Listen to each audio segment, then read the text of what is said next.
जय हिंद मित्रांनो, स्वागत आहे आपल्या गुरुजी यूट्यूब चॅनलवर। मित्रांनो, पवित्र पोर्टल शिक्षक भरती 2022च्या अनुषंगाने जो काही फेज टू प्रक्रिया सध्या बघा झालेली आहे, त्या फेज टू प्रक्रियेच्या अनुषंगाने जो काही रूपांतरित राऊंड आहे, कन्व्हर्टेड राऊंड, तर तो सध्या आजच्या दिवसाला ह्या ठिकाणी बघा पब्लिश झालेला आहे। तर ह्याच्यामध्ये जे काही उमेदवारांची शिफारस झालेली आहे, तर त्या उमेदवारांना जी काही पुढील प्रक्रिया आहे, तर ती प्रक्रिया नेमकी कशा पद्धतीने त्यांच्यासोबत सध्या बघा रन होणार आहे, तर त्या अनुषंगाने जी काही माहिती आहे सध्या ह्या व्हिडिओच्या माध्यमातून आपण जाणून घेणार आहोत।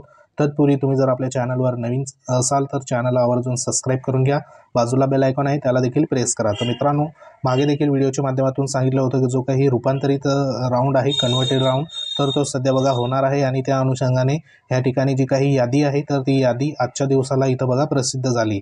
आता ह्या संदर्भात जी काही प्रक्रिया आहे, तर ती प्रक्रिया मागच्या ह्या ठिकाणी बऱ्याचशा या ठिकाणी महिन्यापासून जी काही प्रोसेस होती कन्व्हर्टेड राऊंडची, तर ती रूपांतरित यादी त्या ठिकाणी लागल्यानंतर प्रक्रिया सध्या सुरू झाली होती आणि आजच्या दिवसाला ज्या काही याद्या आहे, तर त्या याद्या सध्या त्या ठिकाणी मुलाखतीशिवाय या प्रकारातील फेज टूच्या ज्या होत्या, तर त्याच्यामधल्या रूपांतरित फेरी संदर्भात जी काही ह्या ठिकाणी याद्या आहे, तर त्या याद्या इथं प्रसिद्ध झाल्या आहेत। ह्याच्यामध्ये महत्त्वाच्या ज्या काही सूचना आहे, तर त्या सूचना इथं बघा देण्यात आल्या आहे। तर आपल्याला माहिती आहे की जी काही प्रक्रिया आहे, तर जाहिरातीची प्रक्रिया असेल किंवा संपूर्ण जे काही पवित्र पोर्टलवर ज्या ज्या फेज 1 आणि फेज 2 सध्या झालेले आहे, तर त्या अनुषंगाने ह्या ठिकाणी माहिती 2 नंबरमध्ये बघा देण्यात आली आहे। आता ह्याच्यामध्ये प्राधान्यक्रम जे आहे ते जनरेट कधी झाले, त्यानंतर त्यांना प्राधान्यक्रम असेल तो कालावधी या ठिकाणी आपल्याला 6/5 ते 8/5/2025 या कालावधीमध्ये सध्या बघा प्राधान्यक्रम जे आहे तर ते घेण्यात आले होते।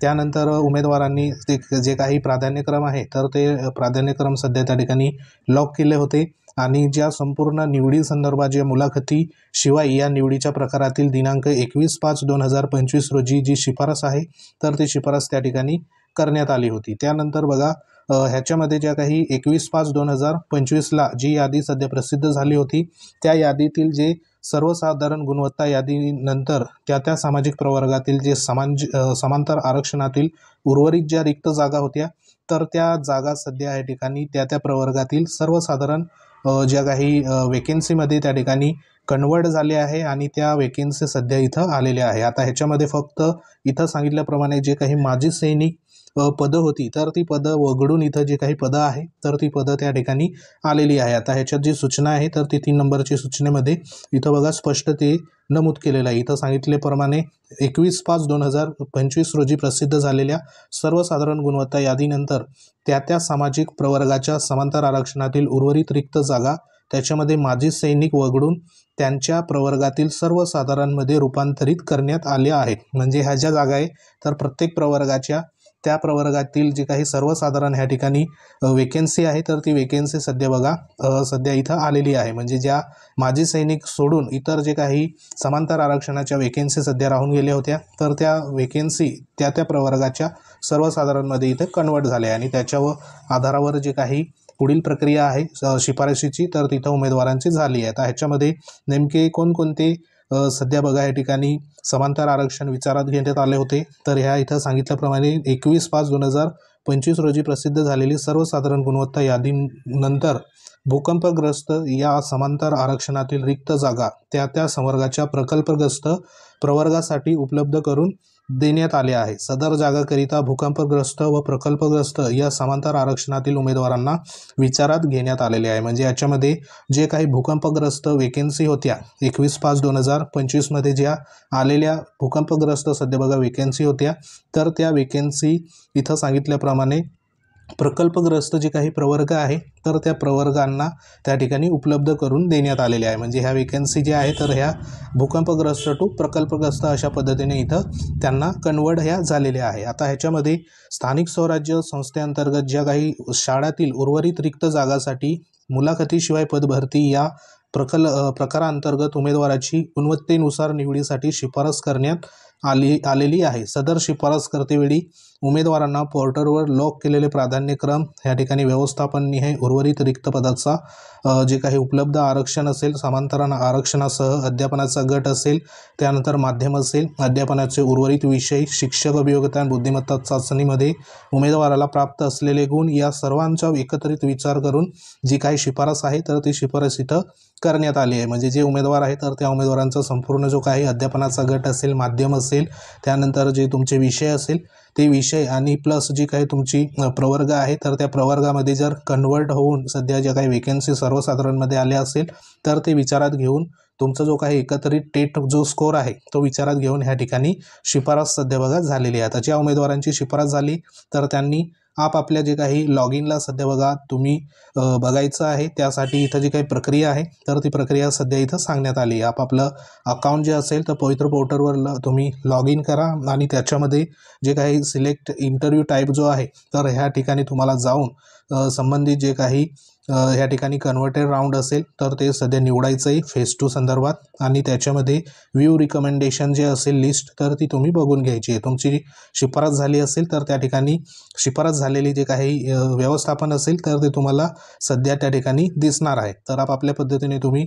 एकदा लॉग इन करा, त्याच्यामध्ये संपूर्ण जी काही शिफारशीच्या अनुषंगाने तुम्हाला दिसणार आहे. तर ज्या उमेदवारांची शिफारस झाली नसेल तर त्यांना नॉट रिकमेंडेशन म्हणून जो काही स्टेटस असेल तर तो तिथं शो होईल. आता ह्या जे संपूर्ण उमेदवार शिफारस झालेली आहे तर ह्या उमेदवारांना नेमकी पुढील प्रक्रिया जी आहे तर ती नेमकी काय करायची आहे तर त्यासाठी बघा जे काही नियुक्त प्राधिकारी असेल, व्यवस्थापन असेल तर त्यांना पुढील प्रक्रिया करण्याच्या अनुषंगाने स्वतंत्र ज्या सूचना आहे तर त्या सध्या इथं देण्यात आल्या. आता याच्यामध्ये जी काही प्रक्रिया आहे तर ती प्रक्रियेच्या अनुषंगाने इथे जी शिफारस झाली तर ती शिफारस आपलं स्वप्रमाणपत्राच्या आधारावर इथं झालेली आहे. कोणत्याही प्रकारचे डॉक्युमेंट व्हेरिफिकेशन त्या ठिकाणी न झाल्यामुळे फक्त स्वप्रमाणपत्राच्या आधारावर तिथं तुमची शिफारस झालेली आहे. आता ही जी काही प्रमाणपत्र असेल त्याच्यामधली जी काही माहिती सध्या बघा चुकीची जर तुम्ही भरलेली असेल आणि ते जर सध्या त्या ठिकाणी व्हेरिफिकेशनला डॉक्युमेंट व्हेरिफिकेशन तुमचं होणार, त्या ठिकाणी जर सध्या आढळलं चुकीची माहिती तर ती त्या ठिकाणी तुमची जी काही नियुक्ती असेल तर ती तिथं रद्द होईल आणि योग्य ती कायदेशीर कारवाई देखील तिथं होणार आहे. म्हणून जी काही डॉक्युमेंटमध्ये जी माहिती होती तीच तुम्ही स्वप्रमाणपत्रामध्ये टाकली असेल ही एक आपण त्या ठिकाणी आशा बाळगूया. त्यानंतर जे काही उमेदवार आहे तर त्या उमेदवारांची शिफारस झालेली असेल तर अशा उमेदवारांना सध्या ज्या आस्थापनामध्ये तुमची शिफारस झाली तर त्या आस्थापनामध्ये ह्या ठिकाणी स्वतः व्यवस्थापन जे असेल तर ते व्यवस्थापन ह्या ठिकाणी नियुक्ती प्राधिकारी कार्यालयाशी सध्या बघा त्या ठिकाणी तुम्हाला संपर्क साधायचा आहे. म्हणजे इथं उमेदवारांनी पुढील प्रक्रियेसाठी संबंधित व्यवस्थापनाच्या नियुक्ती प्राधिकारी कार्यालयाशी स्वतः त्या ठिकाणी बघा संपर्क साधायचा आहे. तर आपली जी शिफारस झाली असेल तर त्या अनुषंगाने संपर्क साधा. तसंच तुमची जर शिफारस झाली असेल तर नेमकी कुठं शिफारस झाली तुम्ही कमेंट बॉक्समध्ये तुम्ही त्या ठिकाणी कमेंट करू शकता. त्या अनुषंगाने तुम्हाला हे जे काही संपर्काच्या अनुषंगाने पुढे जी काही अपडेट असेल ती तुम्हाला त्याची तुमच्यापर्यंत आपण पोचवू. तर कमेंट तुम्ही नक्की करा. तर सध्या मुलाखती संदर्भात जी काही पुढील प्रक्रिया आहे तर ती प्रक्रिया आता लवकरच इथं जी काही सध्या बघा व्यवस्थापनाकडनं पूर्ण होणार. ज्या उमेदवारांची शिफारस झाली त्या उमेदवारांचं डॉक्युमेंट व्हेरिफिकेशन असेल किंवा इतर ज्या काही बाबी असेल ते तुम्हाला वेळोवेळी आपण आपल्या टेलिग्राम चॅनल असेल तसंच हे यूट्यूब चॅनल आहे तर ह्याच्यावरती अपडेट सध्या बघा देत राहू. त्यासाठी चॅनलला आवर्जून सबस्क्राईब करून घ्या.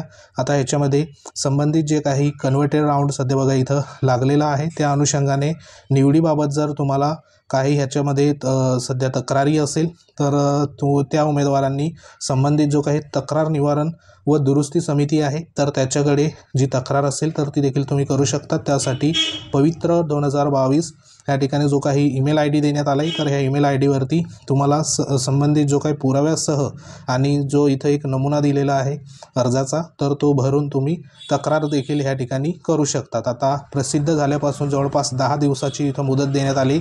10 दिवसामध्ये संपूर्ण जो काही तक्रार असेल तर ती देखील तुम्ही करू शकतात. आता ह्याच्यामध्ये तक्रार करताना ईमेल तुम्हाला करायचं आहे.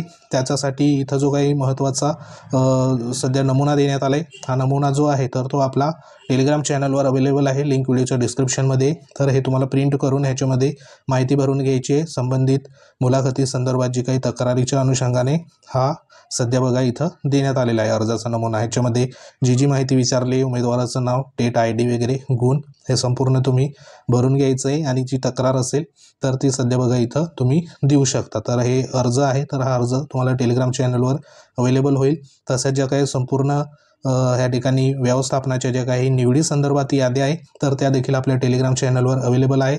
त्या तुम्ही डाउनलोड करून बघू शकता. आता ह्याच्यामध्ये नेमकं कोणत्या उमेदवाराचं कोणत्या कॅटेगरीचं कितीपर्यंत बघा त्या ठिकाणी कट ऑफ आला आहे, कोणाकोणाची बघा त्या शिफारस झालेली आहे तर त्या अनुषंगाने कट ऑफचा जो काही व्हिडिओ असेल तर तो आपण पुढच्या व्हिडिओमध्ये माहिती घेणार आहोत. तर सध्या तरी ज्या उमेदवारांची शिफारस झालेली आहे फेज 2च्या अनुषंगाने कन्व्हर्टेड राऊंडमध्ये, तर त्यांना आपल्या टेलिग्राम चॅनल असेल, यूट्यूब चॅनलच्या वतीने, आपल्या टीमच्या वतीने खूप साऱ्या शुभेच्छा. तसंच जे काही उमेदवार अजून राहून गेले असेल तर त्यांना देखील होप्स न ठेवता पुढील भरती प्रक्रियेसंदर्भात तयारी सुरू ठेवा, जेणेकरून तुमची देखील निवड सध्या तिथं होईल. तर सध्या तरी ही एक महत्त्वाची अपडेट होती. अपडेट आवडली असेल व्हिडिओ लाईक करा, शेअर करा. ह्या संदर्भात तुम्हाला काही कमेंट असतील तर कमेंट तुम्ही नक्की करू शकता, त्याच्यावर तुम्हाला योग्य तो रिप्लाय देऊ. तर अशा प्रकारच्या अपडेटसाठी वेळोवेळी भेट देत राहा. तर भेटू आपण नेक्स्ट अपडेटमध्ये. तोपर्यंत जय हिंद, वंदे मातरम.